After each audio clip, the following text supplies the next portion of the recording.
कर रहे हैं। मधुचंद्रा ऋषि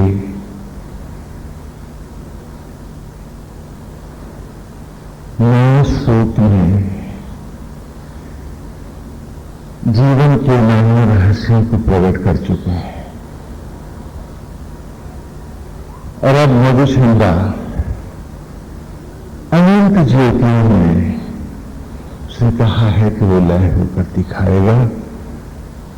वो वे सुनेगा नहीं, वेद की राह चल के दिखाएगा। हिमालय की पावन स्थली है, उत्तरायणी गंगा का तट है, चारों ओर देवदार का सुंदर वनस्थलियां हैं। मधुचंद्रा भगवान श्री कृष्ण को वासुदेव पीठ पर नारायण विराजते हैं। मधुचंद्रा ने उन्हें ही अपना आराध्य माना है।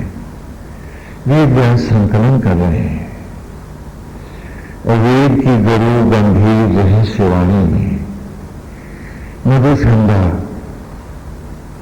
वासुदेव के सामने वो रहस्य प्रकट कर रहा है कि कैसे चला वो, कैसे जिया वो, कैसे तपा वो, क्या सत्य है जीवन का। पिछले शोक की अंतिम दिशा में हमने इसकी चर्चा की। तो क्या ये मार्ग संभव है? आप में से बहुतों के मन में ये प्रश्न था। आप में से बहुतों ने जानना चाहा कि क्या ऐसा संभव है? तो यदि हम अपने आप को पढ़ डालें, आधुनिक विज्ञान, मेडिकल साइंस और जो प्रेजेंट डे साइंसेस हैं, यदि हम उनका भी सहारा लें और हम अपने आप को पढ़ें, तो हम देखें कि क्या ऐसा संभव है जो मधुचंद्रा सुना रहे हैं ऋग्वेद में, क्या संभव हो सकता है? क्योंकि अभी तक तो हमने यही जाना कि जो पैदा हुआ है वो मरता है और उसे पितृयान अर्थात चिता की लकड़ियों पर ही जाना पड़ता है। तो मधुचंद्रा किस मार्ग की बात कर रहा है? And is it possible? क्या ऐसा हो सकता है? क्या हमारा आत्मा, पहला प्रश्न, क्या हमारा आत्मा हमें इस राह पर मोक्ष दे सकता है? आपके शरीर में जो रक्त है वो निरंतर बनता है, क्योंकि खून की आयु सिर्फ 3 महीना 20 दिन होती है। यदि आत्मशक्ति, जिसे हम कह सकते हैं कि बोन मैरो में बनता है, एक आपकी छाती के यहां पीछे एक छोटी सी हड्डी होती है, इतनी सी अंगुश प्रमाण कह लीजिए आप उसको, we call it a bone marrow. ये निरंतर रक्त बनाती रहती है और जब ये रक्त बनाना बंद कर देती है तो 3 महीने 20 दिन के अंदर आदमी मर जाता है, क्योंकि रक्त की आयु 3 महीना 20 दिन ही होती है, 100 वर्ष नहीं। तो ये आत्मशक्ति के द्वारा इसमें बराबर रक्त बनता रहता है। तो वो शक्ति जो निरंतर 3 महीने 20 दिन की लाइफ को 100 साल की उम्र में बराबर बढ़ाती रहती है, क्या वो आपको मोक्ष नहीं दिला सकती? बोलिए। संदेह करने से पहले हम ये देखें कि क्या विज्ञान की दृष्टि से भी हमारे संदेहों का उत्तर हमारे पास है कि 3 महीने 20 दिन से ज्यादा आयु हम में से किसी के पास नहीं है, यदि शरीर की ऊर्जा स्वयं रक्त को पुनः पुनः निर्मित न करे। अब बहुत से आपके मसल्स और बॉडी सेल्स हैं, उनकी लाइफ भी 12 ही साल है, और जो फैट मसल्स हैं वो तो बहुत कम जीते हैं। और ये पांडवों का 12 वर्ष का वानप्रस्थ महाभारत में हम दिखाते हैं, और 1 वर्ष का अज्ञातवास, वो उसकी मनोवृत्तियों के साथ हमारी ये भी भावना है कि उसके शरीर को भी उसी हिसाब से ढलने देना चाहिए। इसलिए 12 वर्ष का वानप्रस्थ है, हम 1 घंटे का या 1 दिन का या 1 महीने का नहीं कराते। तो जिस प्रकार आपका शरीर केवल मन, बुद्धि और विचारों में संपूर्ण ढले, वही व्यवस्था हमें आदि ग्रंथों में और लीला कथाओं में मिलती है। और विज्ञान की तीसरी बात कि आपके बॉडी में जो ब्रह्म रंध्र है, इसे हम मेडिकल साइंस में संभवतः पीनियल बॉडी कहते हैं। तो मस्तिष्क में पीनियल बॉडी की व्यवस्था ऐसी है कि जैसे क्षीर सागर में भगवान विष्णु शेषनाग पर शयन करते हैं, उसी प्रकार ये पीनियल बॉडी एक शिरा पुंज में रखी हुई है। और ये ग्रे मैटर में, जो आपके दिमाग में जो श्वेत तरल पदार्थ है, जिसे आप आकाश कह सकते हैं, क्षीर सागर कह सकते हैं, दूधिया जल है, ये उसी में ये फ्लोट करती रहती है। और इसी से एक छोटी सी सिरा है जिससे ये कॉस्मिक एनर्जी को यहां आपके आगे चक्र में एमिट करती है। उसी से सारे शरीर में इलेक्ट्रिक स्पार्क्स होते हैं, जिसके कारण भोजन, कार्बोहाइड्रेट्स जो भी खाना आप खाते हैं, वो कार्बन डाइऑक्साइड में और जल में परिवर्तित होता है और ऊर्जा में शरीर को मिलती है, जिसके कारण आपके बॉडी का टेम्परेचर होता है। तो यदि कोई व्यक्ति समाधिस्थ होकर इस पीनियल बॉडी पर अपना नियंत्रण ले आए और इन स्पार्क्स को कई करोड़ गुना बढ़ा दे, तो क्या होगा? सारा शरीर आग हो जाएगा। जब लपट मौजूद है तो पहले आने में देर क्या लगेगी? केवल उस विधा तक आने की ही तो बात है। और मधुचंदा कह रहा है कि वो करके दिखाने जा रहा है। हाँ, तो यदि हम विज्ञान की दृष्टि से भी देखें कि संभवतः जो वेद कह रहा है वो असंभव तो कभी भी नहीं था, और आने वाले कल में शायद फिर संभव हो जाए।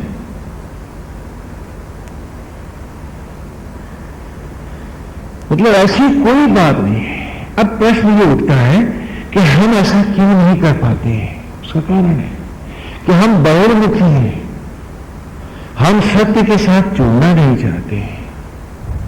हम सत्य से हट करके केवल माला फेर करके या भगवान के प्रति भजन गा करके हम सोचते हैं कि शायद हम भगवान को ठग लें। भगवान कह रहा है इसकी क्या जरूरत है? प्रश्न तेरा तेरे मन को मोड़ना है। प्रश्न तेरा तेरे विचारों को साध करके मन को एकाग्र करना है, न कि मेरे पे कोई एहसान लादना है तुम्हें। तो माला, भजन, कीर्तन मन को साधने के साधन है, ऐसा वेद की मान्यता है और सभी ग्रंथों की मान्यता है। अगर उसको सोचे कि मालाओं के द्वारा उसे सिद्धियां मिल जाएंगी, तो भूत प्रेत भले सिद्ध हो जाए मालूम नहीं मुझे, लेकिन देवताओं को तो रावण जैसे भी नहीं सिद्ध कर पाए, महिषासुर नहीं कर पाए, तो क्या आप लोग वहां महिषासुर बन के सिद्ध करना चाहेंगे? कैसे करेंगे?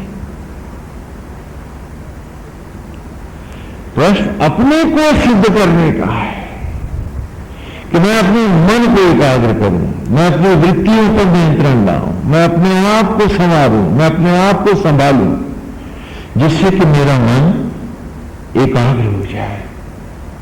और एकाग्र मन ही लपट उठा सकता है। एकाग्र मन ही अपने में खोई हुई उन शक्तियों को पा सकता है। और मन कितना बलशाली है। श्री राम कथा में संकल्प ही हनुमान है और मन हमारा संकल्प है। जब ये संकल्पित हो जाता है तो ये अति बलशाली हो जाता है। विपरीत में जाएगा तो पूरा विनाश करेगा हमारा, सही दिशा में जाएगा तो सत्य से मिला देगा। एक व्यक्ति जब मनोविकृति को प्राप्त हो जाता है, पागल हो जाता है, तो 10-10, 12-12 दिन से उसने खाना नहीं खाया है। लेकिन जब मन के उसके संकल्प मजबूत हुए हैं तो उसने जंजीरें तोड़ी, 2 मंजिला इमारत से कूदा, 10-12 आदमियों को तोड़ता हुआ अभाग्य। यदि उसमें ये संकल्प शक्ति ना होती तो शरीर शक्ति तो उसके पास थी नहीं, तो गया कैसे? और जब मन से कहा कि तू उड़ सकता है तो हनुमान जी लंका पहुंच गए। उससे पहले वो कहां पहुंच पा रहे थे? वो तो कह रहे थे सब जितना बता रहे हैं मेरे में उतना साहस भी नहीं है। तो अपने ही मन की शक्ति को, मनोबल को आत्मबल से जोड़ना और जोड़ करके उसे सिद्ध करते हुए अपने को साधना, इसका नाम क्या है? साधना है। साधना का अर्थ ईश्वर नहीं साधना है। और जिसने ईर्ष्या, द्वेष, विचार, मनोविकारों को नहीं साधा, बेशक उसके लिए ये मार्ग असंभव है। लेकिन वो जो ईमानदारी से अपने को मांझने पे उतर आए हैं वे निश्चित सजेंगे। आज आप सोचते हैं कि आप भक्त हैं, अच्छी बात है, सोचना चाहिए, लेकिन भक्त होना अति दुर्लभ है। सारा दिन तो आप भगवान से कहते हैं कि नारायण आप ये कर देना, भगवान फलाने के साथ ऐसा कर देना, मैंने जो कहा है प्रभु वो तो आप कर ही देना, क्योंकि हम आपकी पूजा जो करते हैं। तो एक बात पूछो, क्या भगवान को अर्पित होने जा रहे हैं या भगवान से समर्पण मांग रहे हैं? एक नौकर की तरह आप आदेश दे रहे हैं कि इसी का नाम भक्ति है, किसी का नाम समर्पण है? हम सब विचार करें इस बात पर, क्योंकि संत, ऋषि और मनीषी जन ईश्वर को आदेश नहीं देते हैं, वे ईश्वर के आदेश में तप करते हैं। नारायण जैसे आप रखोगे रहेंगे, आपसे हटके प्रभु कोई इच्छा नहीं रखेंगे। यही है, जेही विधि राखो राम ताही विधि रही है। और आपकी भक्ति कैसी है कि जाही विधि कहो राम तेही विधि मानो तुम। क्या इसका भी नाम भक्ति मार्ग हो जाएगा? हम सब पूछे अपने आप से। क्या है कि हम अपने गुण दोष नहीं जान पाते हैं, तो अक्सर कथा और कथानकों में ही गुण दोष देवताओं को ढूंढा करते हैं। फलाने संत ने ये कहा, किन्होंने ये कहा। यहां संत सब एक है, सब ग्रंथ एक ही बात कहते हैं, समझ समझ का फेर होता है। अज्ञानी जन अपने ढंग से जब शब्दों को लेते हैं तो वो बात के बतंगड़ बांट लेते हैं, अन्यथा सारे ग्रंथ, वेद, जितने भी ग्रंथ हैं, चाहे विश्व में जहां जहां सत्य की वाणी उभरती है, चाहे वो गुरु ग्रंथ है, कबीर है, कोई भी ग्रंथ आप उठा लें, बात सब एक ही कह रहे हैं। भेद उनकी वाणी में नहीं है, भेद समझने वालों की समझ में है, और वो उसी के लिए फेंकते हैं। और आश्चर्य है कि रहना मुझे इस घर में है तो मुझे मांगना इस घर को है, लेकिन मैं झाड़ू दूसरों को दिखाता हूं कि तू ऐसे मांझ, तू ऐसे मैला है, तो हम कब बचेंगे? तो जो भी आपके संदेह इस प्रवचन माला में उभर रहे हैं और जो जो संदेह सन्यासी तक पहुंच रहे हैं, उनका हम निवारण इसीलिए करते चल रहे हैं कि लौट के अपने को मांझना शुरू कर दो। अमर नहीं है। भक्ति और समर्पण का अर्थ है ईश्वर के आदेश में जीना, प्रभु को सत्ता मान के जीना, फिर दंड की सत्ता में, झूठ की सत्ता में, प्रपंच की सत्ता में, मेरे तेरे की सत्ता में कदापि नहीं जाना।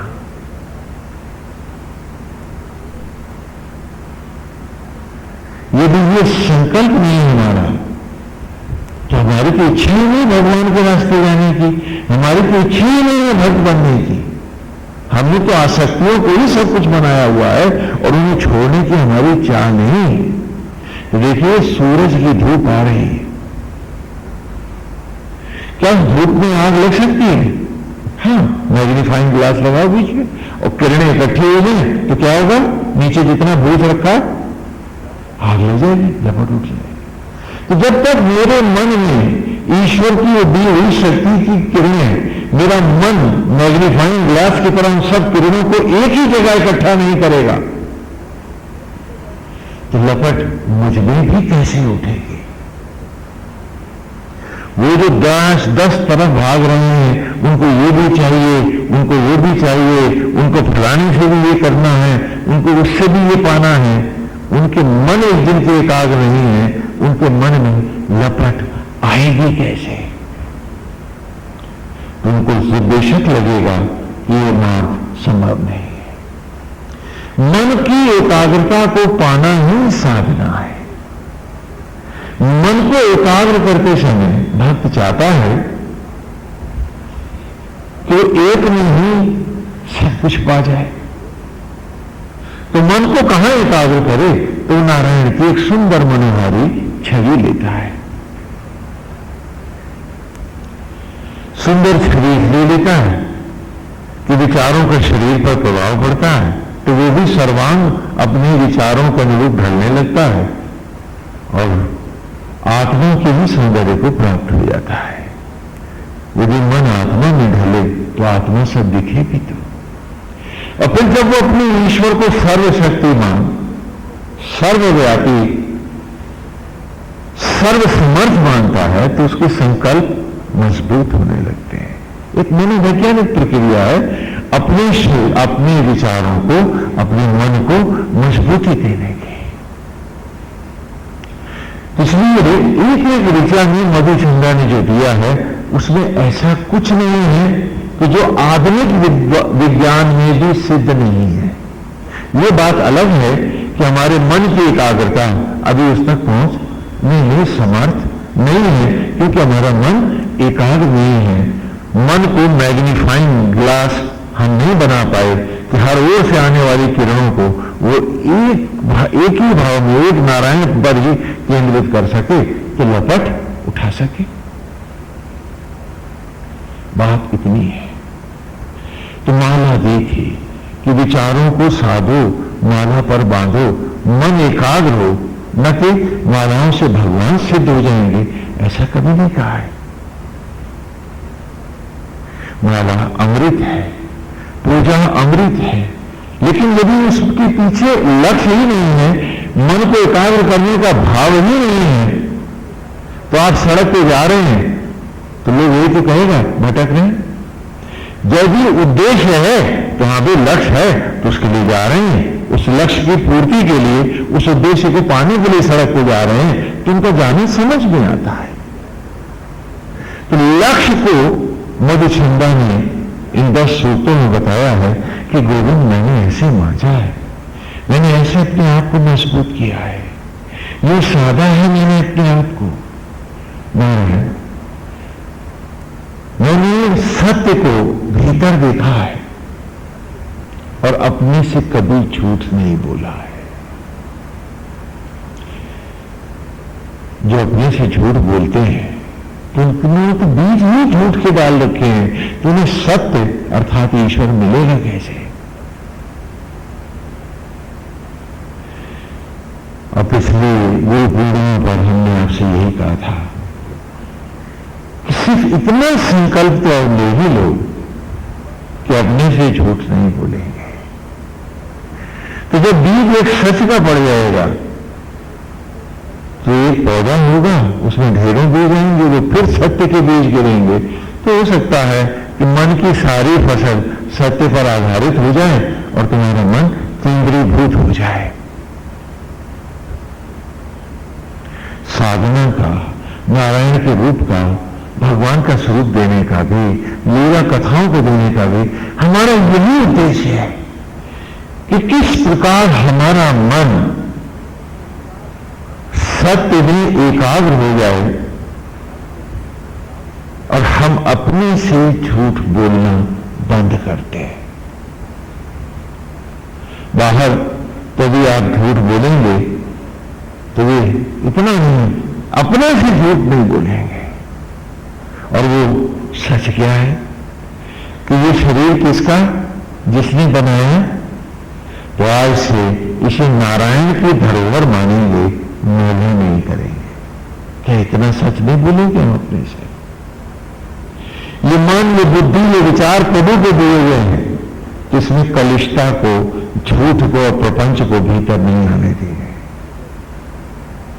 अपने से तो झूठ नहीं बोलेंगे, जरा सा सच कह रहा हूं।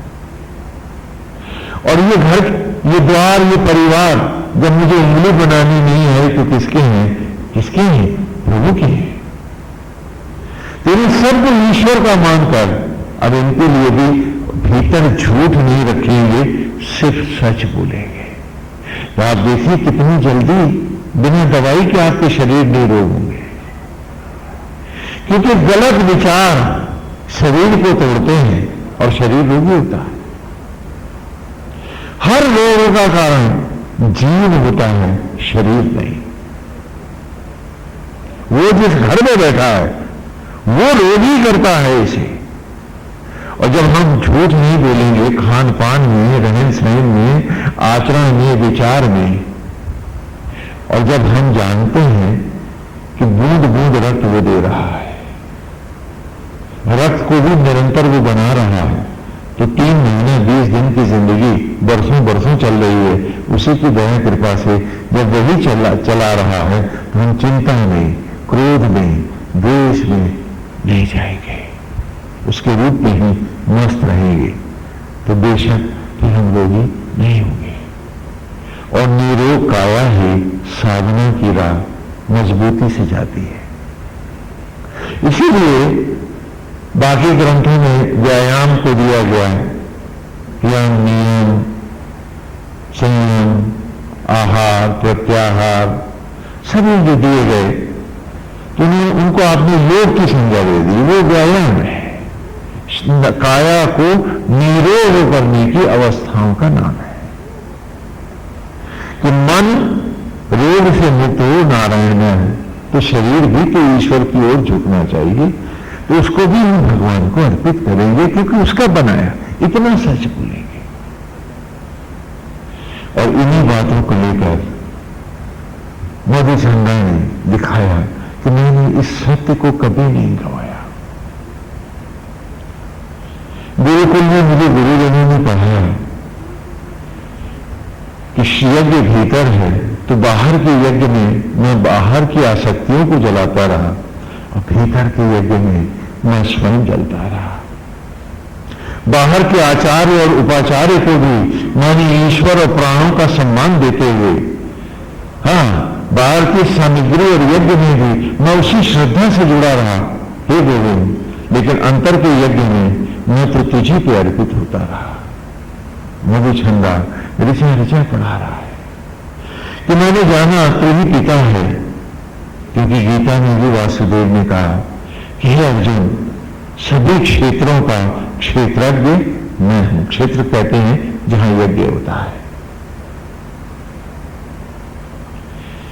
संस्कृत में क्षेत्र का एक स्थान भी हो सकता है, जैसे क्षेत्रफल है, कितना है, लेकिन क्षेत्र और क्षेत्रज्ञ का मतलब यहां कि संपूर्ण क्षेत्र अर्थात यज्ञों का जो अधीन यज्ञ है, हर यज्ञ का जो मूल है वो मैं हूं।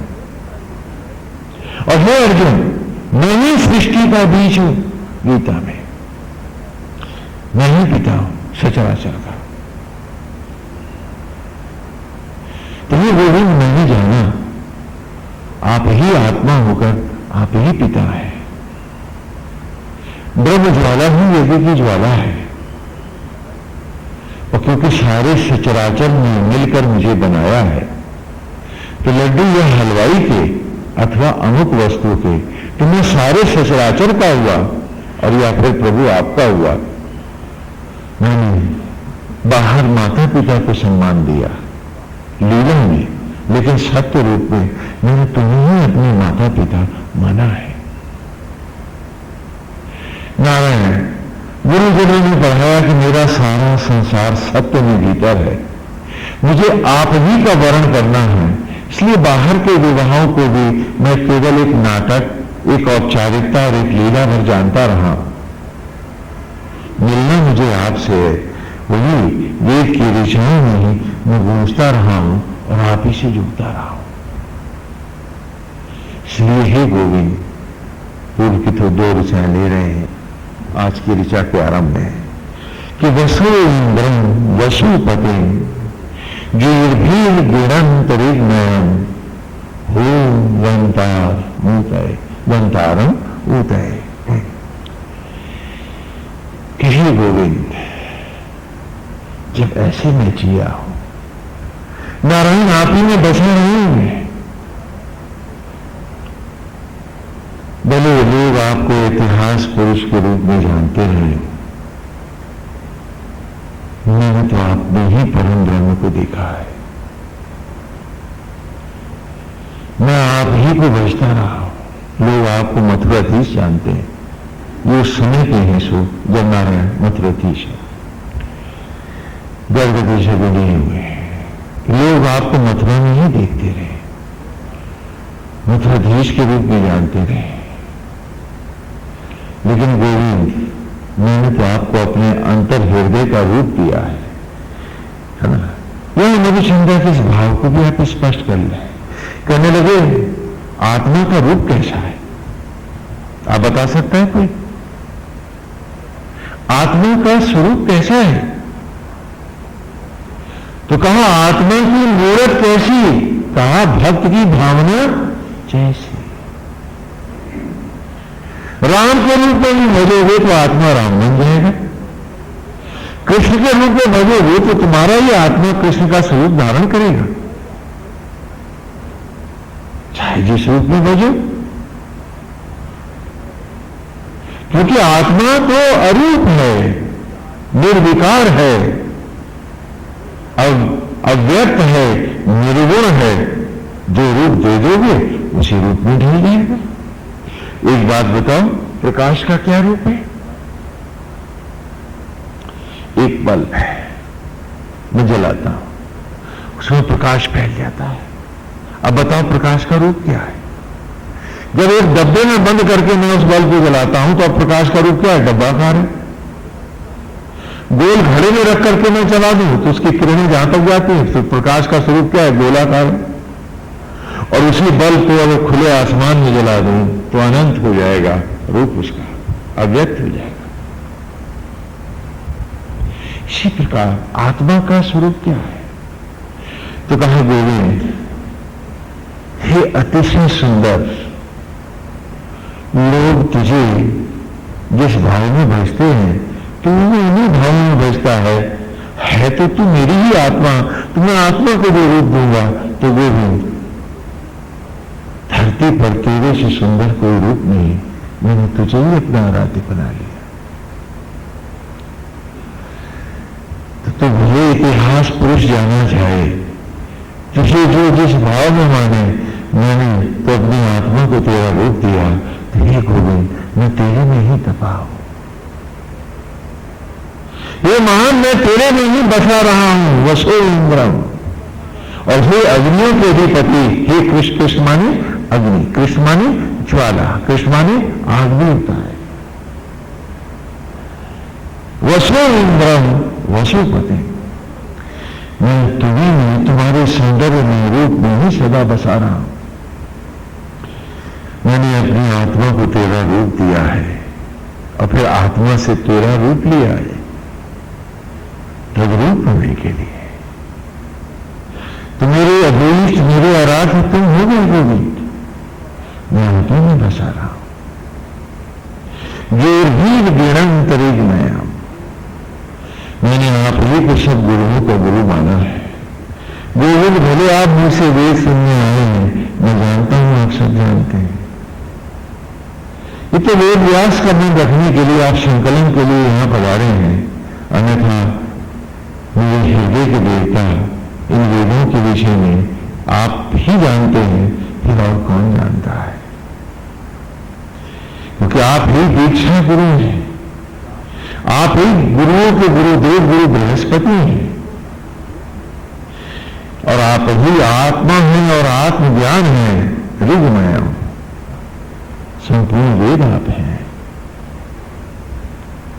तो हे गोविंद, आप ही यज्ञ हैं मेरे अंतर का, आप ही के द्वारा मुझे यज्ञ के द्वारा उद्धार होना है, और आप ही के द्वारा मैं यज्ञ के द्वारा निरंतर उद्धार को पाता रहा हूं। भस्मी से ये शरीर अन्न में लौटा और अन्न से ये रूप पाया है। गंतारम, यज्ञों के द्वारा ही ये गति पाता रहा है, ऊतरे ज्योतियों में ऊपर उठता रहा है। गोविंद, आज भी आप ही इसे उठाएंगे, आज आप ही लपट होंगे और मधु छंदा चलेगा। सुते सुते योग से बृहद बृहद ऐदरी इंद्राणी शोषण अर्चती। कि निचोड़ता रहा है तू और फिर पुत्र बन उठाता रहा है तू। सुते सुते, सुत माने निचोड़ना और सुत माने पुत्र, बेटा उत्पन्न करना। तो तू ही निचोड़ता रहा है, तू ही उठाता रहा है और तू ही उठाता रहा है। योग से, न्योकस कहते हैं देवलोक में रहने वाले, क्षीर सागर में वास करने वाले, इस देव के क्षीर सागर में आत्मा होकर संपूर्ण जीव मात्र के शरीरों में विराजने वाले न्योकस, अर्थात देवलोक में वास करने वाले, क्षीर सागर में रहने वाले, हे विष्णु, तो आज निचोड़ फिर मिटा मुझे, उठा मुझे। सुते सुते योग से बृहद बृहद ऐदरी, ऐ महान, उन मही पहले की ज्वालाओं को ला जो हर सामग्री का विनाश कर देती हैं। ऐद धन, अरि, अरि माने शत्रु, कि जो सांकल्य और सामग्री की शत्रु हैं, उन लपटों को ला और मेरे शरीर को सांकल्य और सामग्री बना और ज्योति में ढाल दे। ढल जाए, रोम रोम से लपट उठे और हर लपट, हर ज्योति तेरा रूप देखे, तेरा रूप पाए, तुझे गाए, गोविंद गाए।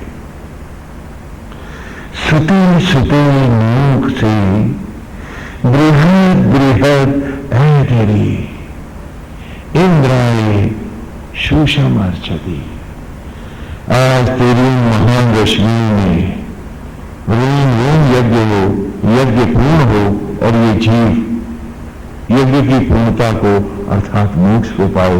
गोविंद, लोटा भर जल गिरे सागर में और सागर बन लहराए।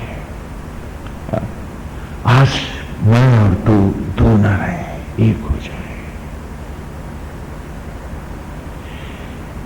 फिर अलग न हो, फिर भेद न हो, सब कुछ अभेद हो जाए। ये पूर्व की ऋचाएं हमने पिछले रविवार नए सूत्र का समापन किया है। मधुछंदा नहीं दिखता है, लगता है कृष्ण इधर भी है, कृष्ण उधर भी है। ज्योतियां उसकी देह में प्रस्फुटित हो रही है। और अब पिछले 9 सूत्र हम ज्ञान, विज्ञान और सचराचर में और स्वयं को खोजते पड़ाए हैं। अब अगली धारा में इन सारे सूत्रों का रूप बदलना है हमें, वो इसी के साथ बदलेगा कि मधुछंदा जहां सब कुछ बताता रहा है, सृष्टि के सूक्ष्म रहस्यों को देता रहा है, वेद की विलक्षणता देखो तो वो स्तुति सिर्फ कृष्ण की ही करता रहा है। वो हर सूत्र में, हर दुहाई में गोविंद को ही गाता रहा है। ये अगली धारा है वेद की कि गुरुकुल में पहले छात्रों को ज्ञान और विज्ञान पढ़ाता हूं, जैसा कि पूर्व में भी आपको बताया है। इसीलिए इसमें व्याकरण नहीं होता है और ये सूत्रात्मक भाषा होती है, जिसे फॉर्मुलेशन कह सकते हैं। इसमें व्याकरण हटा दिया जाए, हटा रहता है कि पहली बार ऋचा में हम सचराचर को पढ़ेंगे, सृष्टि के नियम पढ़ेंगे, फिर उसमें अपने रूप को दूसरी धारा में पढ़ेंगे, तीसरी धारा में उसके आचरण पक्ष को पढ़ेंगे, और अब चौथी धारा में जब हम आएंगे तो ये ऋचाएं हमारी स्तुति की हो जाएंगी। इसलिए वेद का कोई सीधा भाष्य संभव नहीं होता है। और इसके बाद 3 धाराएं हैं इसी वेद की, जिसे हम क्षीर सागर में जाकर पढ़ेंगे, हमें जो पहुंचेगा। ये भी इसकी विलक्षणता है। तो आज की ऋचा है, आज की ऋचा खोलने अपनी अपनी डायरी में। गायन्ति त्वा गायत्रिणो अर्चन्ति अर्किणा, गायन्ति त्वा गायत्रिणो अर्चन्ति अर्किणः ब्रह्माणस्त्वा शतक्रत उद्वंशम ये मेरे। अपनी पूजाओं पर उतर आया है मधुचंदा, और परोक्ष ज्ञान ऋचाओं में भी ज्ञान और विज्ञान देता वो कृष्ण को ही पूजता रहा है। इसलिए उन ऋचाओं को भी हम दोहरा लेंगे इन्हीं के साथ यथा समय। तो कहा गायन्ति त्वा गायत्रिणो, कि हे गोविंद, वो संपूर्ण गायत्रियां, गायत्री मंत्र आप जानते हैं, और गायत्रियां बहुत हैं। रुद्र गायत्री है, दुर्गा गायत्री है, शिव गायत्री है, नारायण गायत्री है, और सविता सूर्य गायत्री है। गायत्रियां तो बहुत है। तो कहा गायत्री त्वा गायत्रिणो, कि संपूर्ण गायत्रियां चाहे जिस रूप में भी गाती हैं, हे कृष्ण तुम्हें ही गाती हैं। अर्चन्ति अर्किणा, और सारे सूर्य भी, अर्क माने सूर्य, कि सारे सूर्य भी हे गोविंद तेरी ही स्तुति वंदन करते हैं। जो तुमने गीता में कहा है कि तू शास्त्रों सूर्यों को तेज देता है, ये सत्य है। कि अर्चन्ति अर्किणा, कि सूर्यों को सूर्य बनाने वाले भी हे महासूर्य तेरी ही स्तुति वंदन करते हैं, तेरी अर्चना करते हैं। हे आराध्य, तू ही मेरा सर्वस्व है। ब्रह्मांडस्त्वा, तू ही परम ब्रह्म है।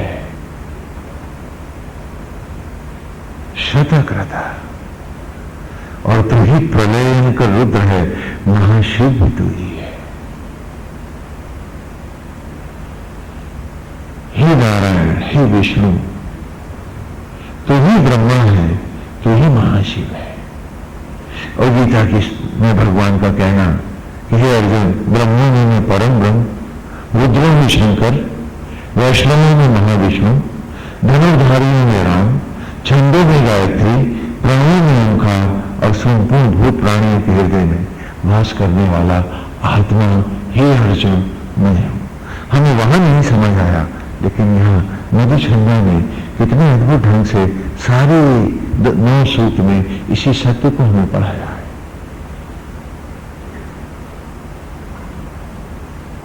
ये गीता वेद में बीज रखे हैं और फुलवारियां खिली हैं सारे सदग्रंथों में, और हर पौधा इसी बीज से उत्पन्न होता है। भेद कहीं नहीं है। हाँ, क्या कह रहे हैं कि गायन्ति त्वा गायत्रिणो अर्चन्ति अर्किणा ब्रह्माणस्त्वा शतक्रता उद्वंशम ये मेरे। वंश कहते हैं कुल को, आप लोग कहते हैं ना कौन से वंश का है, लेकिन वंश बांस को भी कहते हैं, बांसुरी को भी वंशी कहते हैं ना।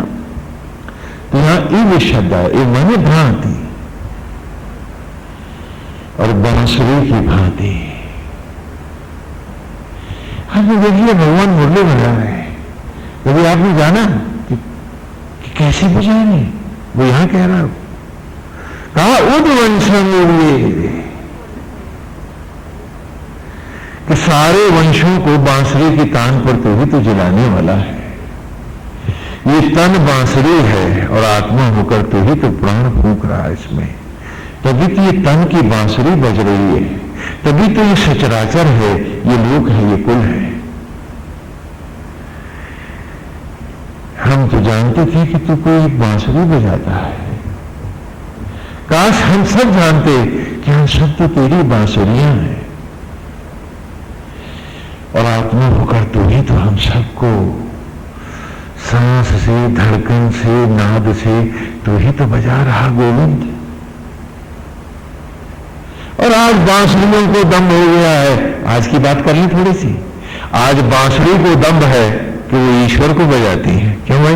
है कि मैं कहूं और भगवान तू ये करे, तो क्या बांसुरी बांसुरी बजा रही कृष्ण को, और कहेगी कि मैं भक्ति मार्गी हो गई स्वामी जी। क्या बात है, बलिहारी है हम सबकी बुद्धि की। मधुचंदा कह रहा है, गोविंद मैं तो बांसुरी हूं, तू बजाए और मैं बजूं। और आज हम माला फेर के क्या कहते हैं, तू ऐसा कर दे। बांसुरी कहती है कि गोविंद मैं तुझे बजाऊंगा। अब क्या बात है। अब हमारा दंड क्या है कि स्वामी जी हम तो भक्ति मार्गी हो गए। देखो विलक्षण बात, ये विचार देखो और अपना आचरण देखो कि वो मधुचंदा जी ज्योति में ढलने जा रहा है, अजर अमर अनंत होने जा रहा है, उसका भाव देखो और अपनी भाव देखो। बलिहारी है तुम्हारी पूजाओं और मालाओं की, और कितने अभिज्ञ हैं कि हम अपने को पढ़ना नहीं चाहते, स्वयं को जानना नहीं चाहते। भाव लाना था कि जो ही विधि राखे राम ताही विधि रहिए, और राम के रहिए, राम में रहिए, मस्त रहिए। और जब जाना है राम के धाम तो पाप तो न करिए, फिर पाप क्यों करिए? मन का पाप क्यों करें, तन का पाप क्यों करें, विचार का पाप क्यों करें? लेकिन हमने सोचा माला फेर ली तब हमें पाप ही नहीं लगेगा। हम भूल गए कि सनातन धर्म में ईश्वर को भी हम मासूम नहीं बनने देते। कुछ ऐसे धर्म हैं जहां जो बड़े पीर फकीर आते हैं तो उनको मासूम की श्रेणी में डाल दिया जाता है कि उनका कोई भी गुनाह नहीं होता है। लेकिन यहां दशरथ भी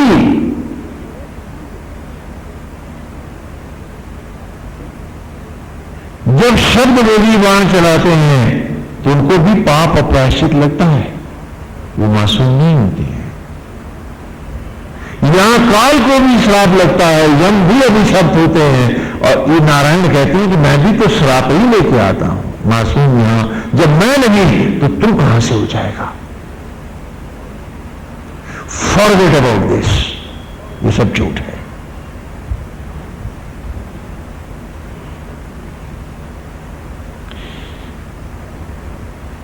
यहां कोई मासूम नहीं होगा, नारायण को भी न्याय की तुला पर तुलना होगा। और जब गांधारी श्राप देगी, जब मूषल का श्राप लगेगा तो ये आदमी को नष्ट होना होगा, और जब गांधारी श्राप देगी तो कृष्ण को उसे भी अंजलि भरकर लेना होगा, और देविका के तट पर अपने पैर में बाण खाना होगा। यहां कोई मासूम नहीं होगा। अपने आप को भुलावा देना, अपने आप को ठगना, वो बड़ी भोली मनोवृत्ति है कि मैं जो करूं वो उचित है, दूसरे करें तो गलत है। ऐसा नहीं होता है।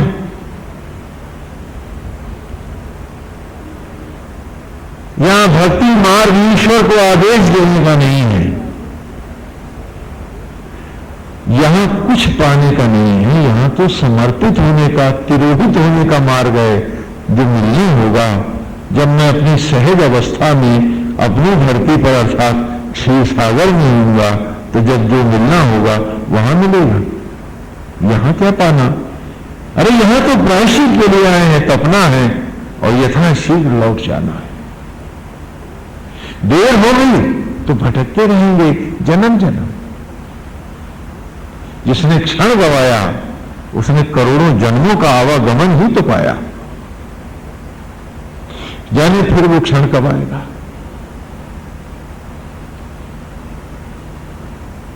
कब जुड़ेंगे ग्रह और नक्षत्र, कब खुलेंगे वो मार्ग और द्वार, और कब उठेगा ये जीव अनंत की ओर। जाने वो कब आएगा, फिर कब आएगा। यहां कोई मासूम नहीं होगा। हर झूठ को प्रायश्चित में आना होगा, हर पाप को प्रायश्चित में जाना होगा। इसलिए हम प्रायश्चित की जगह तब क्यों न करें, चलो आप ही न करें। यह है कि जेही विधि राखे राम ताही विधि रहिए।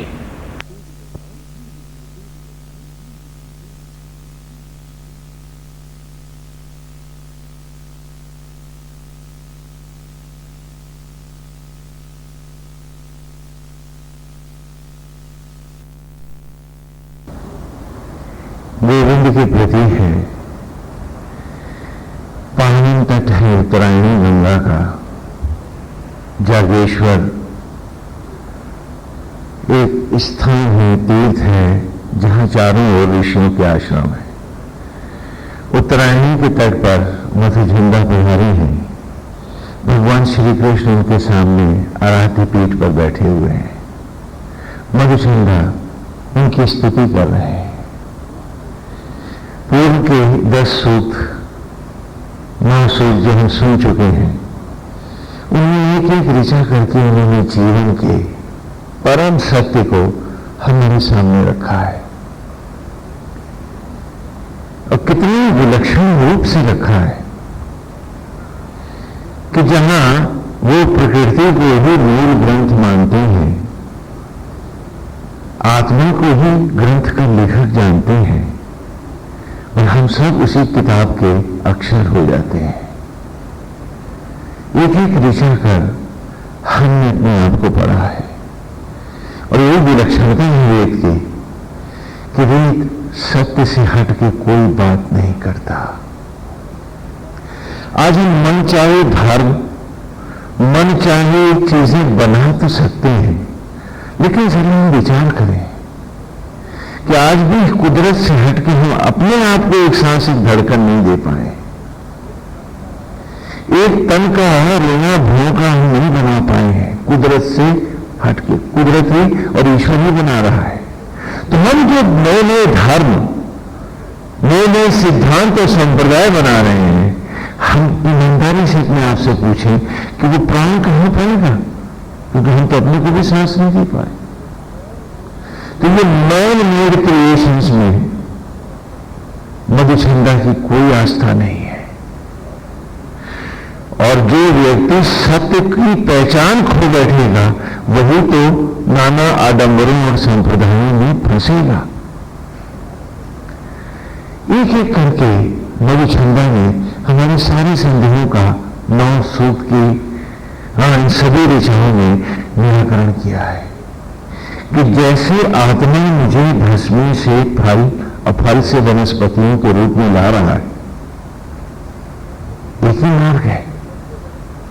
और जैसे वनस्पतियां शरीर में योग्य होकर सुंदर शिशु का रूप पा रही हैं, और वो भी आत्मा ही कर रहा है, तो क्या वो आत्मा मुझे और आगे ले जाने में समर्थ नहीं है?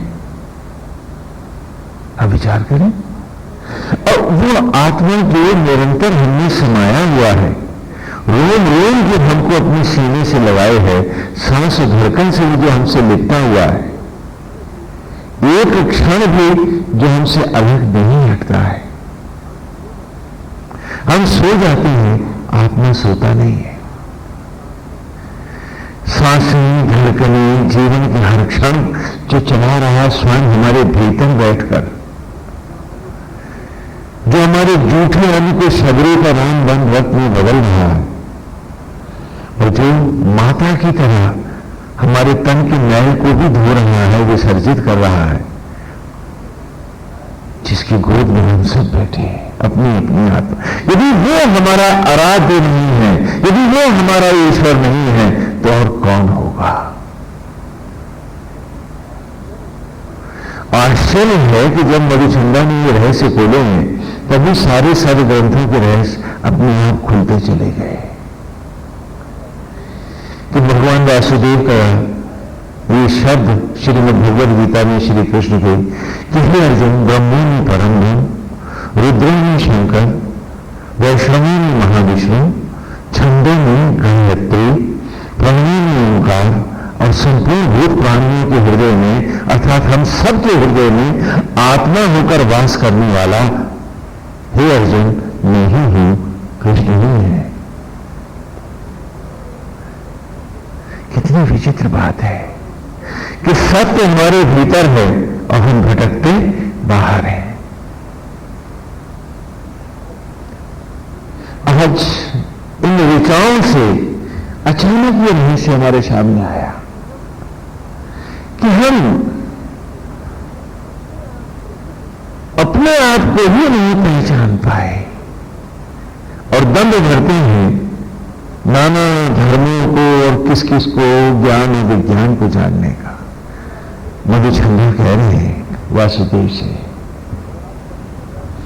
और आज मधुचंदा देवयान से जाकर दिखाएगा, क्योंकि उसने कहा कि वो पितृयान उसकी राह नहीं है।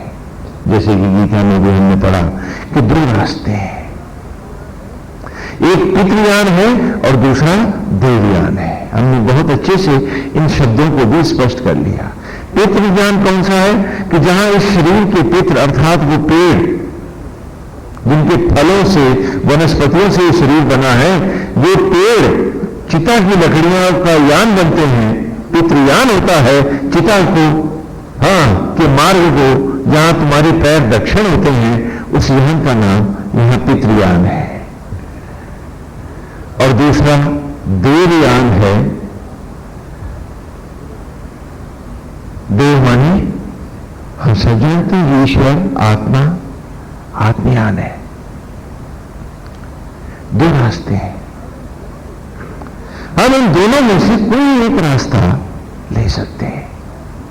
तो यहां जो भी ग्रंथ अब खुल रहा है, अचानक मधुचंदा की चाबी से हर चौपाई, प्रत्येक श्लोक को सभी ग्रंथों में हम स्पष्ट कर पा रहे हैं। इन ग्रंथों को पढ़ करके भी तो हम नहीं पढ़ पा रहे थे, खाली शब्दों को हेर फेर में फंसे बैठे थे और सोचते थे कि हम बहुत कुछ ज्ञान अर्जित कर रहे हैं।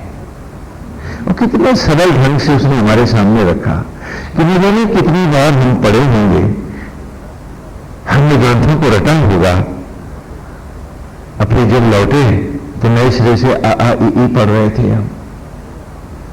तो धन खोया,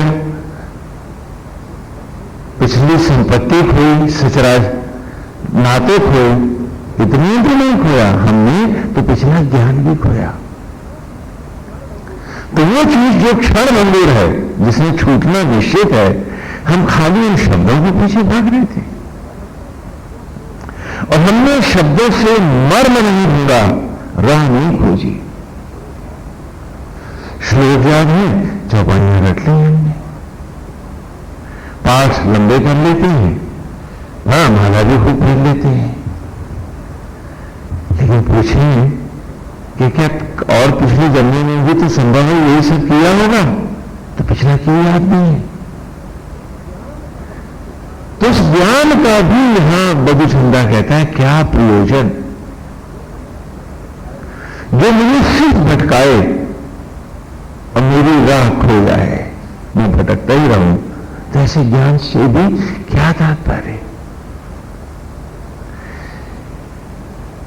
अक्सर कुछ मित्रों के मन में एक संदेह भी है कि शायद स्वामी जी माला और भजन के खिलाफ है। ऐसा नहीं है। ये भी इस प्रवचन से आपके मन में यदि कुछ लोगों ने जो संदेह व्यक्त किया है, यह आपकी गलत धारणा है। भजन, कीर्तन और माला मन को साधने के महाअमृत है। लेकिन माला के साथ कहने का तात्पर्य यह है कि उस माला को ईमानदारी से आचरण में, विचार में, स्वभाव में और साथ ही उस अनंत की राह में कदम बढ़ाते हुए फेरते चलोगे तो यात्रा भी सुखद होगी और मंजिल के भी करीब हो जाओगे। केवल इतना कहने का तात्पर्य है। जरूर भजन करना चाहिए, उनका नाम लेना चाहिए, उनके होके लेना चाहिए। देखिए फर्क है। आप सब लोग देखते हैं कि नाटक होते हैं, ड्रामे होते हैं। हाँ, तो जब तक कलाकार, आर्टिस्ट जो है, एक्टर जो है, जब तक जिस करेक्टर को वो रिप्रेजेंट कर रहा है, जब तक वो उसमें डूब के नहीं जीता है, वो एक्टिंग नहीं कर पाता है। कर पाता है क्या? और आप हैं कि खाली माला फेरकर बिना डूबे उसमें, बिना अपने आप को उसमें एब्जॉर्ब किए आप मोक्ष पा जाना चाहते हैं, जबकि वो अभिनय भी नहीं कर पाता है। अभी हम सब में सरे गया। मेरा सिर्फ इशारा उस ओर है। अरे भजन तो अमृत है, भजन तो जीवन का अमर सुख है। लेकिन यदि हम उसमें डूबे नहीं हैं, यदि हमारे पास लक्ष्य नहीं है, अभीष्ट नहीं है, तो भजन का और जप का प्रयोजन क्या होगा? केवल इतना कहना है हमारा, वेद का यही कहना कि अभी आप सबने कहा है कि जब तक आर्टिस्ट, एक्टर जिस किरदार को निभा रहा है उस किरदार को खुद जीता नहीं है तो उसकी नेचुरल एक्टिंग नहीं हो सकती। तो जब एक्टिंग भी नेचुरल नहीं हो सकती, आपने तो सीधा सीधा मोक्ष पाना चाहा, उसे परम सत्य में बदलना चाहा है जिसके प्रति आपकी आस्था नहीं है। आपका मन, आपकी आस्था, आपका स्वभाव ईर्ष्या में, द्वेष में, चिंता में, भौतिकताओं में, मटेरियल में फंसा है, तो आप उस किरदार का अभिनय भी नहीं कर सकते, क्योंकि आप तो उसमें डूब के जी नहीं रहे। तो जो जी रहा है, जब वो कोई बात कहता है, तो जो उसमें नहीं जी रहा है उसको सोच के नहीं, वो तो अपनी बात कर रहा है। एक भक्त मित्र ने कहा कि स्वामी जी इस विषय में आपको क्या कहना है कि होगी वही जो राम रची राखा। तो हमने कहा कि आप मानते हैं इसको? आपने कौन है जिसे मानता है? तो आप खाली इन शब्दों को, इन वाक्यों को, इन अमृतमय वाक्यों को बहानों के रूप में इस्तेमाल करते हैं। मानता आप में कौन है? अगर आपका लड़का पढ़े लिखे नहीं और रात रात भर गायब रहे, आप में कौन है जो ये चौपाई जाएगा? मानेंगे? हाँ, जवान लड़के लड़की आपकी आज्ञा से बाहर होकर के रात रात भर घूमते रहें तो क्या आप गाएंगे कि हुए वही जो राम रची रखा? वो जिसने कहा है ये उसके स्तर की बात है। कौन कह रहा है? तुलसीदास कह रहे हैं। अचानक आपने अपने आप को तुलसीदास कैसे बना लिया? थोड़ी समझदारी रखिए कि क्या आप इस वाक्य को मानते हैं कि आपका घर लूट रहा हो और आप चुपचाप बैठ जाए कि हुए वही जो राम ऋषि रखा? तुम्हें मान लो कि हाँ भाई आप मानते हैं? नहीं मानते, क्योंकि उस अवस्था को भी तो हम प्राप्त नहीं है। हम खाली मुखौटे लगा रहे हैं, नाटक कर रहे हैं। और मधुचंदा यहां आज ज्योतियों में ढल के दिखाएगा हमें। हम सब जानते हैं कि मधुचंदा देवयान से जाने का पूरा दृश्य उपक्रम प्रकट करके जाएगा। उसकी देह से ज्योतियां प्रस्फुटित हो गई हैं, उसका मन एकाग्र हो चुका है। उसने अंतर की प्रलय को प्रज्वलित कर लिया है। बाहर यज्ञ की ज्वाला है तो भीतर से रोशनियां मधुछंदा के बाहर आ रही हैं। लगता है जैसे कृष्ण उधर भी बैठे हैं और कृष्ण इधर भी बैठे हैं। मधुछंदा एक ज्योतिर्मय रूप में प्रकट हो रहा है। विज्ञान की दृष्टि से भी यदि आप देखें, विचार करें, तो इसमें कुछ भी तो असंभव नहीं है। अभी न्यूक्लियर वेपन्स की बात हो रही है कि हमने हाइड्रोजन बम, एटम बम बनाई हैं वगैरह वगैरह। तो उसमें हम बारूद डालते हैं, लोहे के छर्रे भरते हैं, ये क्या करते हैं? नहीं, उसमें कुछ भी नहीं है। हम केवल विकिरण के द्वारा एक एक सूक्ष्म एटम को विक्षिप्त करते हैं और ये एटम इतनी तेजी से विध्वंस लाते हैं कि जिसके उदाहरण हिरोशिमा और नागासाकी के पास है। उसमें कोई लोहे के शीशे, छर्रे या गोली ही नहीं होती।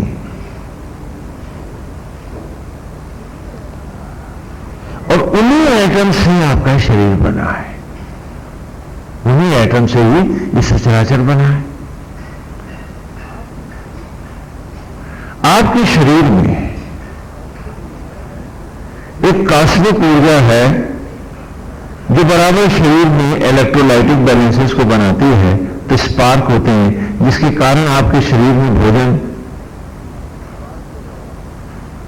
स्पार्क के द्वारा अग्नि में और जल में परिणित होता है। तो एनर्जी, हीट और कार्बन डाइऑक्साइड प्रोड्यूस होती है। सांस के द्वारा आप कार्बन डाइऑक्साइड को, CO2 को अपनी बॉडी से बाहर करते हैं। और ये जो एनर्जी, जो ऊर्जा उत्पन्न होती है, उसी से आपकी बॉडी का टेम्परेचर मेंटेन होता है। और ये निरंतर प्रक्रिया है। यदि ब्रह्मरंध्र में तप और साधना के द्वारा मधुछंदा इस प्रक्रिया पर नियंत्रण कर ले, मैं पूछ रहा हूं आपसे, और इस प्रक्रिया को, इस मोमेंटम को वो तीव्र गति दे दे, 1000 गुना, लाख गुना बढ़ा दे, तो उसके शरीर के सारे एटम क्या ऊर्जा में परिणत नहीं हो जाएंगे? बोलो। तो शक्ति और सत्ता तुम्हारे भीतर है, वेद कहता है। मधुछंदा यही बता रहे हैं आपको। तुम बर्तन लिए बाहर भीख मांग रहे हो, जबकि सत्ता तुम्हारे पास है। और आज विश्व का विज्ञान भी मानता है, ध्यान से सुनिए मेरी बात को,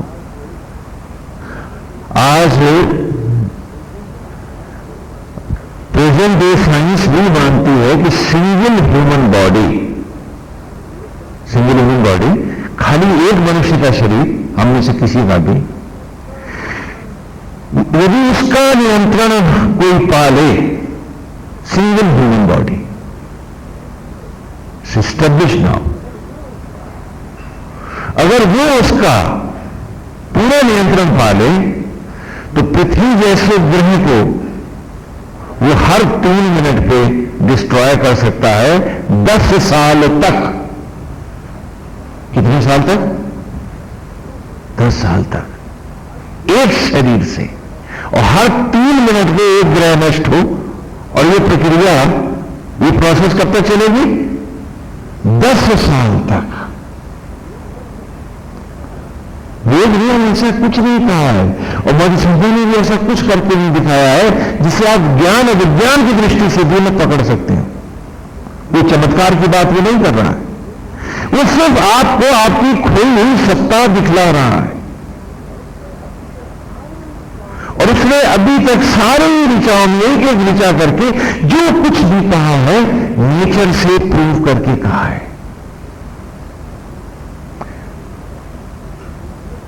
उसने प्रकृति में सिद्ध करके दिखाया है कि हाँ यही सत्य है।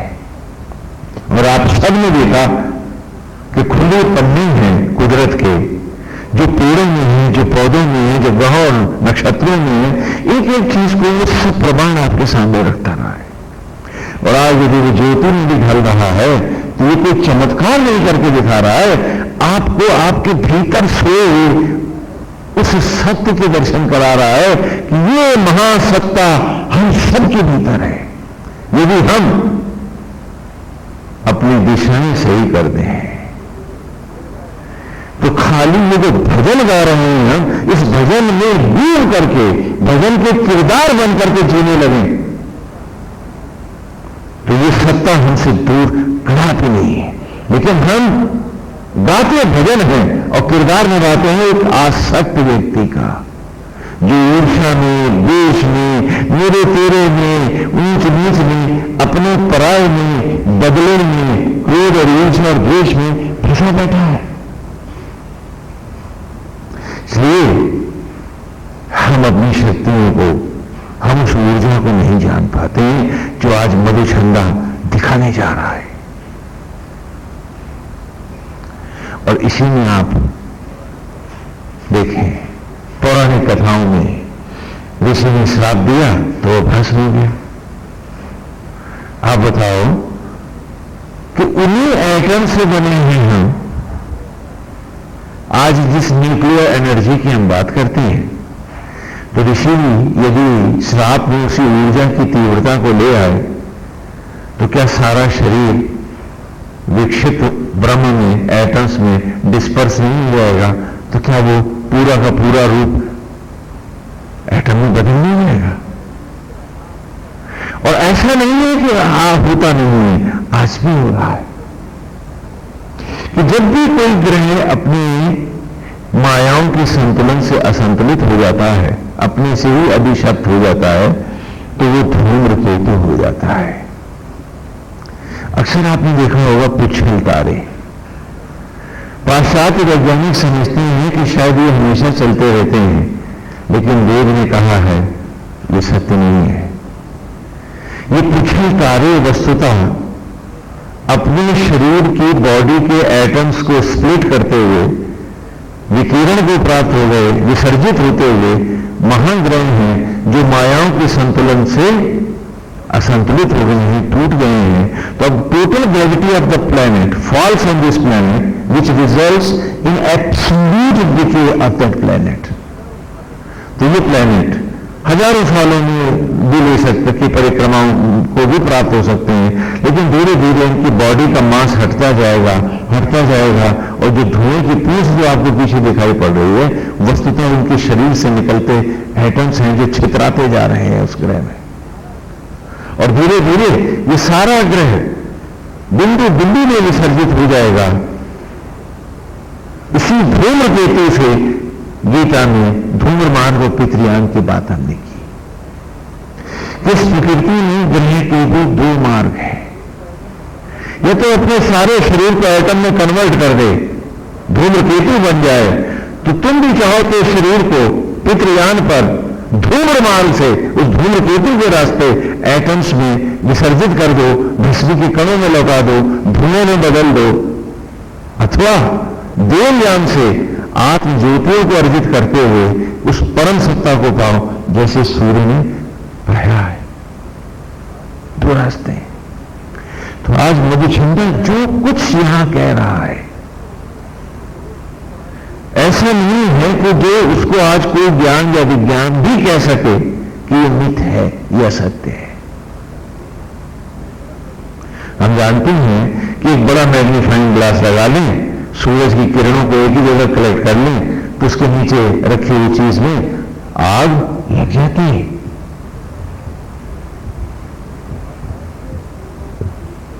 और ऐसे सूर्यों को तेज देने वाले महासूर्य की स्तुति आज इस ऋचा में हमने करी है। ऋचा देखिए क्या है, गायंती त्वा गायत्रिणो अर्चन्ति अर्किम अर्किणाः ब्रह्माणस्त्वा शतकृता उद्वंशम उद। ये मेरे वो उस कृष्ण की स्तुति कर रहा है जो उसके भीतर बैठा है, उस कृष्ण की स्तुति कर रहा है जो सब में बैठा है, उस कृष्ण की स्तुति कर रहा है जो आज उसके आराध्य पीठ पर बैठा है। बात एक ही है। तो क्या कह रहा है कि गायंती त्वा गायत्रिणो, कि हे गोविंद, हे वासुदेव, हे मेरे आत्मा के देवता, संपूर्ण गायत्री तुझे ही तो गाती है। चाहे जो पाठ करूं, चाहे जिस देवता का पाठ करूं, बात तो है मेरे अंतर के देवता मेरे आत्मा में तुम्हारी ही करता हूं। नदगढ़वासी स्वरूप आत्मा रूप नहीं तुम्हारा कोई, लेकिन जो भक्त की भावना है वही तो रूप है तेरा। तो तेरे से हट के यहां कोई रूप भी तो नहीं है, क्योंकि तू ही हर रूप को बनाने वाला है और आत्मा होकर हर रूप में तू ही तो व्याप्त होने वाला है। तो हर चेहरे पर झलनी तो गोविंद तेरी ही है। तो गायत्री गायत्री जितनी गायत्रियां हैं वो सब ही गोविंद आप ही को गाती है। अर्चन के अर्किन अर्चना, और अर्चना भी आपकी कौन कर रहे हैं? सूर्यों के सूर्य, सारे सूर्य तेरी ही परिक्रमा करते हैं, तेरी स्तुतियां गाते हैं। क्यों? क्योंकि तूने गीता में भी कहा है कि अर्जुन मैं सहस्त्रों सूर्यों को देश देता हूं। मुझे ठंडा कहता है ये सत्य है कि तू ही सहस्त्रों सूर्यों को देश देता है।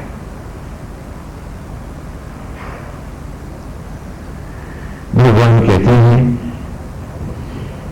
कि यह निशा सर्वभूतानां तस्यां जागृति संयमी, और यस्यां जागृति भूतानि सा निशा पश्यतो मने। बड़ी विचित्र बात है।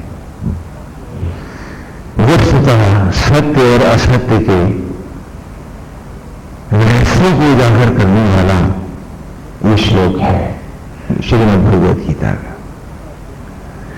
कि अज्ञानी जन का दिन आसक्त जगत में होता है, बाहर का सूरज ही उनका सूरज होता है। क्योंकि उन्हें 84 लाख जिंदगियों का जीना और मरना भोगना है, इसलिए उनकी हर दिन सुबह होती है और हर सांझ में एक रात होती है। मरना और जीना इनका दिन की भांति है। लेकिन तापस तत्व ज्ञानी और योगी जन जानते हैं ये सत्य नहीं है। सत्य क्या है कि सूर्य तो मेरे भीतर है, मेरा आत्मा ही सूर्य है। वो इन सहस्त्रों सूर्यों को, ऐसे सूरज को तेज देने वाला है, और ये बाहर के सूरज तो मेरे सूरज की परिक्रमा करते हैं। इतना महान शक्तिशाली परमेश्वर मुझ में बैठा है और मैं हूं कि उसे पहचानना ही नहीं चाहता। मैं हूं कि अपनी सत्ता तक पहुंचना नहीं चाहता। मैं हूं कि थोड़े सम्मान के लिए बाहर बाहर भाग रहा हूं, भीतर आना ही नहीं चाहता। जबकि दिन कहां है? जहां सूरज है, और सूरज तो आत्मा होकर भीतर है मेरे। क्योंकि ये आत्मा रूपी सूरज आज निकल जाए बाहर तो 1000 सूरज भी जगमगाएं तो मेरी मुर्दा आंखों को रोशनी दिखती नहीं है, मैं देख नहीं पाता हूं। लेकिन फिर भी मन की आंखों से, मन के भ्रमों के पर्दे डालकर मैं भीतर की आंखों को खुद अंधा बनाए बैठा हूं और बाहर सूरज खोजता हूं जो कि भीतर है मेरे। तो कहा कि यह अनुसार सर्वभूतानां तस्यां जागृति संयमी। संयमी जानता है कि सूरज मेरे भीतर है, तो उसकी एक ही सुबह होती है, एक ही सांझ होती है। जब आत्मा इस देह में आता है उसकी सुबह हो जाती है, और जब वो विदा हो जाता है आत्मा ही शरीर से, वो उसी को रात मानता है। सा निशा पश्यतो मुने।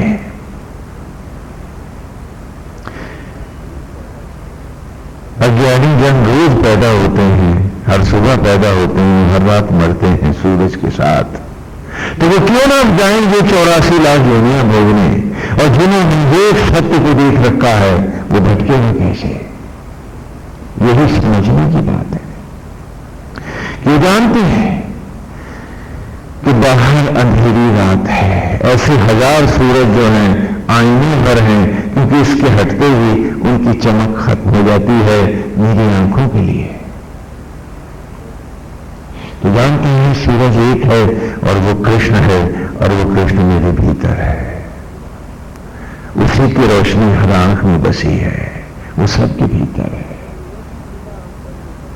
और क्योंकि वो एक ही पिता हम सब में समाया है, हम सब एक है, न कोई भेद है, न कोई अलग व्यवस्था है।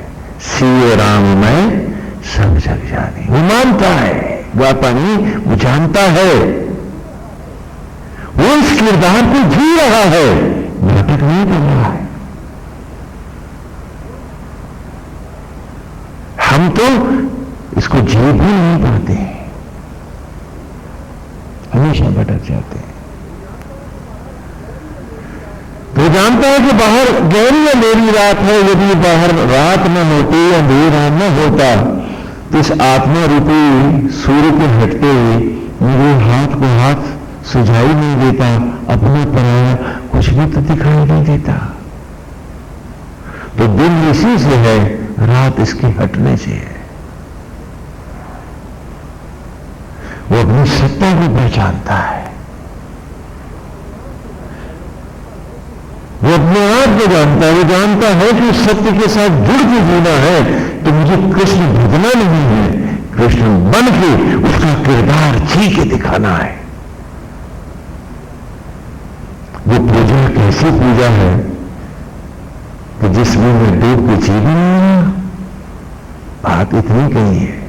भजन अमृत है, अमृत है, उसे कभी मत बनाना। खूब भजन करो, खूब जप करो, ये महाअमृत है, लेकिन उसमें अपने किरदार को भी मिला के करो, पर उसे अलग मत करो।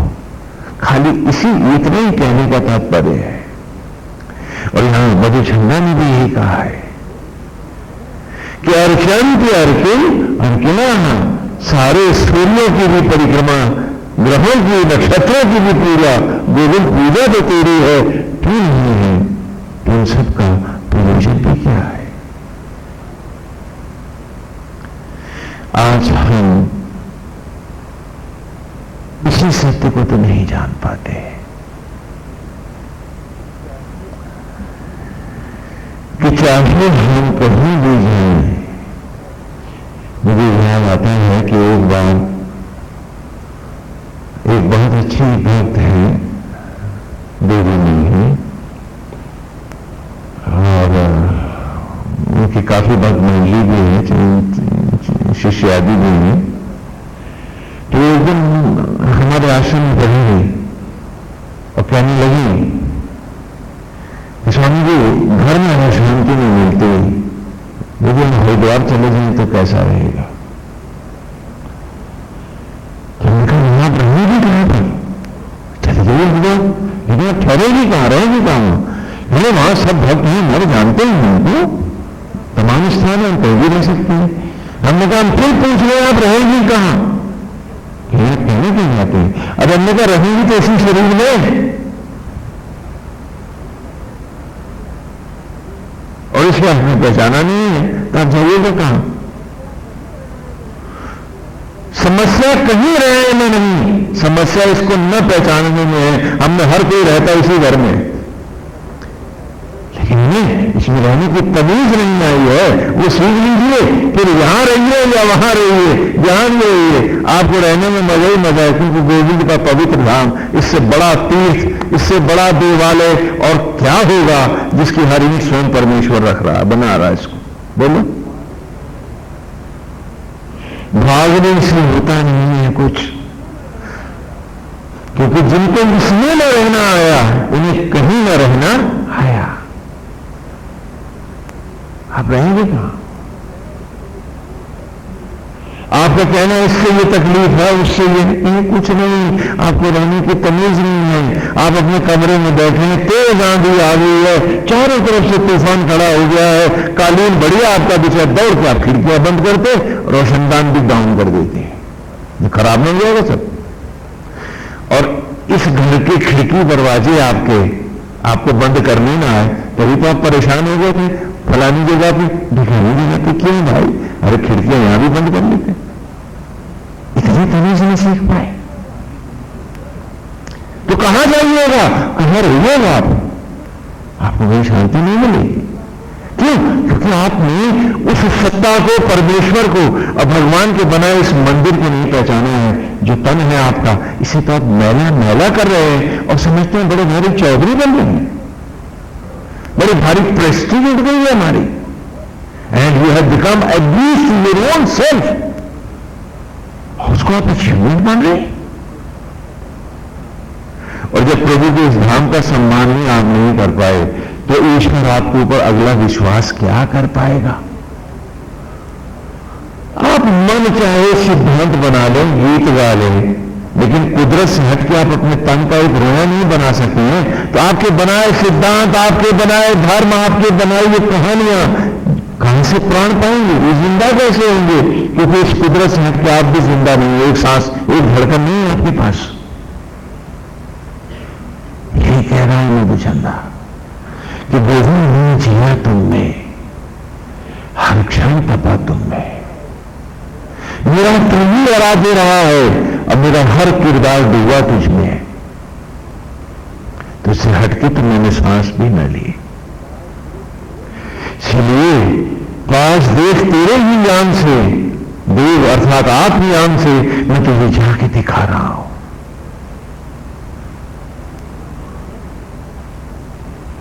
ब्रह्मांडस्था, मैंने तुझे को परम ब्रह्म माना है। लोगों ने कहा कि वो लोकों में बैठा है, हेवेंस में बैठा है। मैंने कहा वो तो हर ओर बैठा है, वो तो मुझ में बैठा है। क्योंकि सारे लोग मुझ में बैठे हैं। मैं सारे ब्रह्मांड का छोटा चित्र हूं। पिछली ऋचाओं में पढ़ के आ रहे तो कि जो मुझ में नहीं है वो सारे कॉस्मॉस में नहीं है, कहीं नहीं। और जो पूरे सचराचर ग्रहों नक्षत्रों में है वही तो सूक्ष्म मन के मुझ में समाया है। क्योंकि सारे ब्रह्मांड का मैं एक मिनी पोज हूं, एक छोटा चित्र हूं, एक रेप्लिका हूं। क्योंकि सबने जब मुझे मिलकर बनाया है, क्योंकि इस यहां कोई मम्मी पापा नहीं है जो बनाते हैं हमको, ब्रह्म ज्वाला के ही ढालती है हमें, आत्मा ही यज्ञ करता है, बनाता है। और सारा सचराचर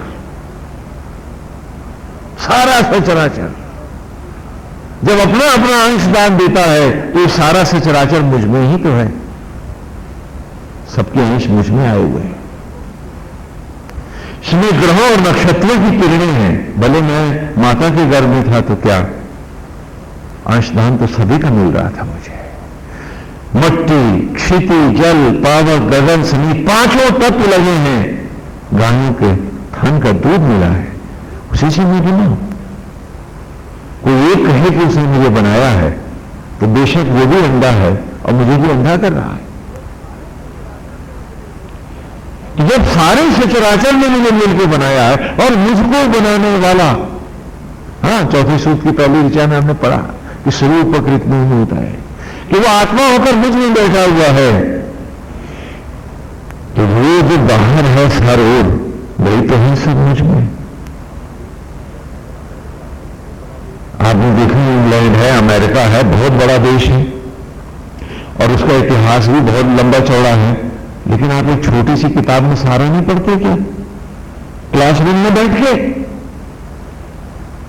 बोलिए, इसमें ताज्जुब क्या हिस्ट्री पढ़ने के लिए आप हजारों साल पीछे लड़का भागता रहता है? किताब ही से तो पढ़ता है, एक चैप्टर होता है छोटा सा, नहीं क्या?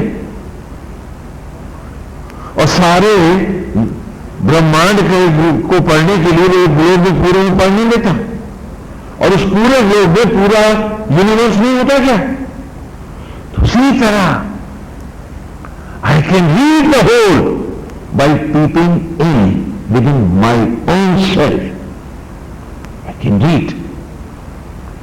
लेकिन मेरे पे फुर्सत कहां है? मैं तो लोभ में फंसा हूं, ग्रीड में फंसा हूं, सेल्फिश मोटिवेशंस मुझे ईश्वर का किरदार निभाने भी तो नहीं देते हैं। यही तो बस इतना कहने का हमारा अर्थ है कि भजन गाओ, जन के गाओ, लेकिन उसमें भजन का किरदार बन के गाओ, नाटक मत करो। भजन जैसा तो कोई अमृत नहीं है, जाप तो महाअमृत है, करो और खूब करो, तो महाअमृत है। उसके लिए कहीं मनाही नहीं है। और वेद में अथवा किसी जप में, तप में, साधना, किसी मार्ग में कहीं कोई मतभेद नहीं है। केवल प्योरिटी की बात हम कर रहे हैं। करो तो फिर डूब के करो, फिर हाथ पांव बचा के क्यों करते हो? अपने स्वभाव को अलग रख के क्यों करते हो? फिर उसी के हो के क्यों नहीं करते? तो मधुचंदा यह कह रहा है कि मैंने तुझे भेजा ही नहीं, तुझे जिया है मैंने।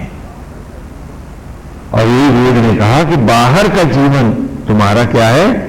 एक किरदार निभाना है, लीला है, भीतर तुम्हारे सत्य है।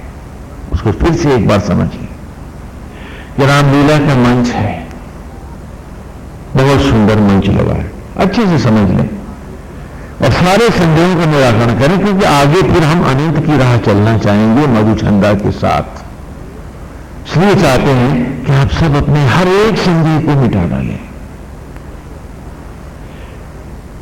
क्योंकि फिर जब एक एक ऋषि हम पढ़ते हुए चलेंगे तो लौटना नहीं होगा, और इन संदेहों को अंतिम रूप से मिटाए बिना आगे आपको आनंद नहीं आएगा। क्योंकि जिस किरदार को आप जी नहीं पाएंगे उसे समझ क्या पाएंगे? ये भी साथ में। तो कल्पना करें कि रामलीला का मंच लगा है, सुंदर मंच है, और इस मंच पर बहुत से लड़के आए हैं, अभिनय कर रहे हैं, नाटक कर रहे हैं। भजन शुरू है, प्रगट कृपाला, दीन दयाला, कौशल्या हितकारी, हरे रे भगवान राम का जन्म हुआ, घंटा घड़ियाल शंख बजे। हम सब नाटक देख रहे हैं, सब जानते हैं क्या हो रहा है? रामलीला हो रही है। लड़का मंच में थोड़े ना पैदा हुआ है, क्या हो रहा है? पैदा होने का अभिनय हो रहा है, किरदार निभा रहे हैं, एक्टिंग हो रही है। बोले मेरी बात समझ नहीं, क्योंकि मंच पे लड़के थोड़े ना पैदा होते हैं। तो ये रामलीला का मंच तुम्हारे जीवन का मंच है, बस इतनी समझदारी और ले आओ कि जब एक उंगली तुमने नहीं बनाई तो तुम बेटा बेटी को बन रहे थे, किरदार भी तो निभा रहे थे उसका, बना तो वही रहता। और किरदार तुम बन न पाए, किरदार हम जी न पाए, और थोथली दंड, मिथ्याभिमान, क्रोध, लोभ और मोह में, हाँ ग्रीड में, सेल्फिश मोटिवेशंस में हमने जीवन के अमृत को बनाना शुरू कर दिया। और हमें लगा कि हम सब जानते हैं, हम बड़े विद्वान हो गए, और हम इतना न जान पाए कि अरे हमने तो अपने को बिंदु कर डाला, तबाह कर डाला, जितने दिन जिए हैं वो सब बर्बाद पड़े हैं। और इस मनुष्य योनि में आने का प्रयोजन भी तो खो बैठे हैं। आधी जिंदगी आधी राख, 4 कदम और 4 दिन और फिर चिता की लकड़ियों पर राख ही राख। कम हुआ क्या? सब गवा चले। और जो किरदार निभाए थे, जो अभिनय किए थे किरदार, हम लोग नारायण, और जो किरदार हमने जीवन भर किए थे, निभाए थे, अब वही 84 लाख योनि भोगने। ईर्ष्या, द्वेष, लोभ, गंदी मनोवृत्तियां, यथा शुकर, मच्छर, कीट योनियां, जिस स्वभाव में दिए हम वो किरदार अब हमें एक्ट भी तो जो रिहर्सल किया वो एक्ट कैसे नहीं करेंगे हम? तो हमें इन दुनिया में जाना ही पड़ेगा, क्योंकि हमने खुद चुने हैं ये रोल अपने आप। और आज भी हम कहते हैं स्वामी जी गुस्सा कैसे नहीं करेंगे, फलाना कैसे नहीं करेंगे। अरे जो आप भी कर रहे हो आगे कितने जन्म करना पड़ेगा। क्यों? क्योंकि जब इतनी मेहनत से एक एक क्षण के कर्जदार हो तुम जीवन के, तो जब इतना पैसा कुदरत ने परमेश्वर ने उम्र के रूप में तुम पे खर्चा किया, तो आगे इतनी योनियों के किरदार तुम कैसे नहीं निभाओगे? You are being paid for it. हम अपने को धोखा देते रहे और हम समझ रहे कि हम बड़े समझदार हो गए।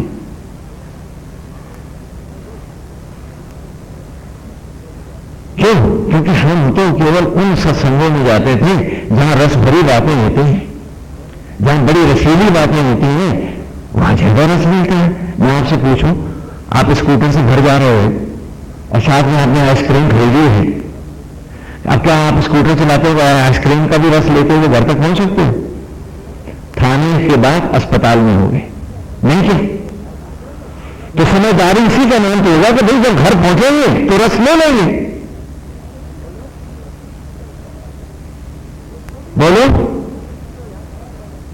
ये छोटी समझदारी ये होगी कि स्कूटर यहां खड़ा पहले रस ले लें, तो पता चला उम्र रस लेने में चली गई, मंजिल तक पहुंचे गए नहीं।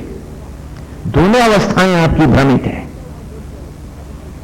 रस लेना जब पहुंचे मंजिल पे, अभी तो तप ले मित्र साथ मेरे, अनंत की राह का यात्री है। क्यों भूल गया